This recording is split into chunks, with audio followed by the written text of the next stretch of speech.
Alors bienvenue à toutes et à tous dans un nouvel épisode de Simple comme Live, et cette semaine on va se concentrer sur un problème récurrent quand on débute la production: comment faire en sorte que ma basse sonne bien sur la plupart des enceintes. Dans un premier temps, je vais vous expliquer pourquoi ce n'est pas le cas de base, et dans un second temps, je vais vous expliquer comment remédier à ce problème, mais d'abord, générique.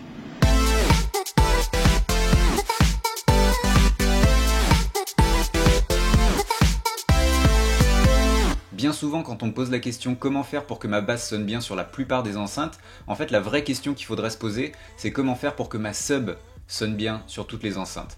La différence entre la sub et la basse, c'est une différence au niveau des fréquences. La sub, c'est ce qu'on appelle aussi les infrabasses, et les infrabasses, ça vit environ entre 30 Hz et 70 Hz, alors que la basse, à proprement parler, ça vit entre 70 et 250 Hz. Pourquoi je vous parle de plage de fréquences avec des chiffres un peu techniques comme ça? Eh bien c'est pour comprendre comment le son est retranscrit au travers des différentes enceintes. Par exemple, des enceintes de monitoring qui sont donc des enceintes qu'on va utiliser en studio peuvent jouer des sons aussi bas que 20 Hz. Mais des enceintes d'ordinateur ou des écouteurs de téléphone ou des enceintes Bluetooth ne vont pas pouvoir retranscrire des sons aussi bas.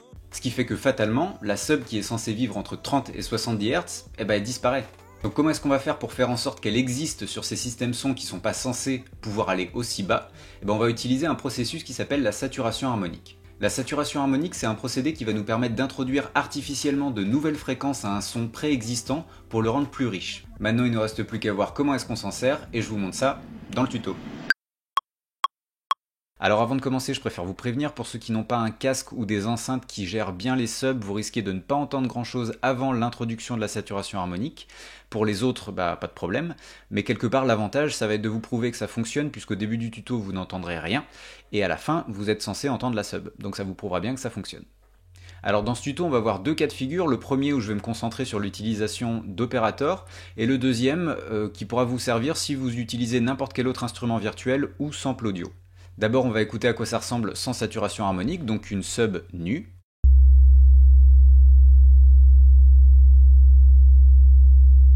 Donc voilà une sub tout ce qu'il y a de plus classique au final, et maintenant je vais vous montrer comment faire ressortir cette sub sur n'importe quel type d'enceinte. Alors dans un premier temps vous allez cliquer sur la fenêtre Filter qui est juste ici. On va voir apparaître l'option Shaper, on va la mettre sur le mode Hard. Et c'est tout ce qu'on a à faire. En revanche, le dernier petit truc qu'on a à changer, parce que la saturation harmonique a introduit des nouvelles fréquences, donc forcément un gain de volume, il va falloir qu'on compense ce volume en mettant le volume principal de l'opérateur sur -10, et du coup je vais vous faire écouter un petit avant-après pour que vous puissiez vous rendre compte du résultat.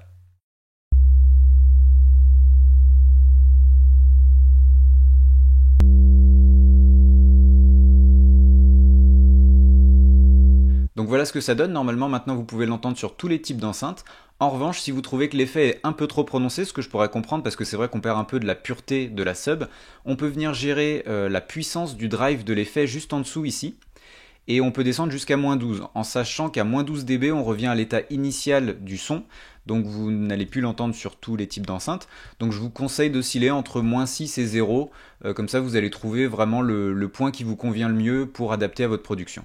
Donc maintenant on va passer au deuxième cas de figure, à savoir qu'il est aussi compatible avec opérateur, mais je vous ai montré cette petite technique pour ceux qui l'utilisent, parce que c'est quand même bien pratique et ça se fait en 3 clics. Donc cette deuxième technique, on va pouvoir l'utiliser dans tous les cas de figure, que ce soit avec opérateur si on n'utilise pas le filtre, avec n'importe quel instrument virtuel, ou avec des samples audio. Ici j'ai un sample audio de sub nu qu'on va écouter tout de suite. Donc voilà, c'est juste une sine wave classique, et pour la faire ressortir et pour introduire de la saturation harmonique, on a un effet dans Ableton qui s'appelle le saturator. Donc on va venir l'insérer sur notre piste en premier lieu. Donc on va venir s'assurer que le dry wet est sur 50%. On va venir sélectionner le mode soft sine juste ici. Moi le drive je vais le mettre sur 15, mais c'est une préférence personnelle, entre 12 et 17 ça marche bien. On va venir cliquer sur le bouton soft clip juste ici, et donc comme pour la première méthode, ça va rajouter du volume, donc pour compenser ce volume, on va compenser l'output en enlevant 10 dB. Donc je vais vous faire un avant-après, tiens je vais mettre le spectrum après parce que sinon on verra pas la différence, et je vais vous demander justement de vous concentrer sur le spectrum, et vous allez voir que quand le saturator est désactivé, on a une forme d'onde qui est relativement nue, et dès que la saturation harmonique se rajoute, vous allez comprendre visuellement comment les fréquences se rajoutent artificiellement, et peut-être que ça vous aidera à mieux comprendre le processus.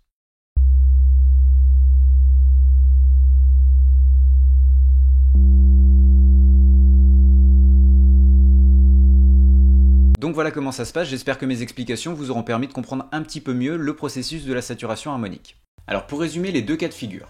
Dans le premier cas, vous avez utilisé Operator pour faire votre sub, et à ce moment-là, il vous suffira de cliquer sur la fenêtre Filter, de mettre le shaper sur Hard, et de venir ramener le volume principal de l'opérateur à moins 10 dB pour compenser l'augmentation qui a été introduite à cause de la saturation harmonique. Deuxième cas de figure, vous avez utilisé un autre synthé ou un sample audio pour gérer votre sub, et à ce moment-là, il va falloir utiliser l'effet Saturator d'Ableton. Donc première étape, vous allez insérer un saturator sur votre piste. Deuxième étape, vous allez bien vous assurer que le dry wet est à 50%. Troisième étape, vous allez sélectionner le mode Soft Sine. Quatrième étape, vous allez mettre le drive entre 12 et 17 dB suivant préférence. Cinquième étape, vous allez cliquer sur le bouton Soft Clip.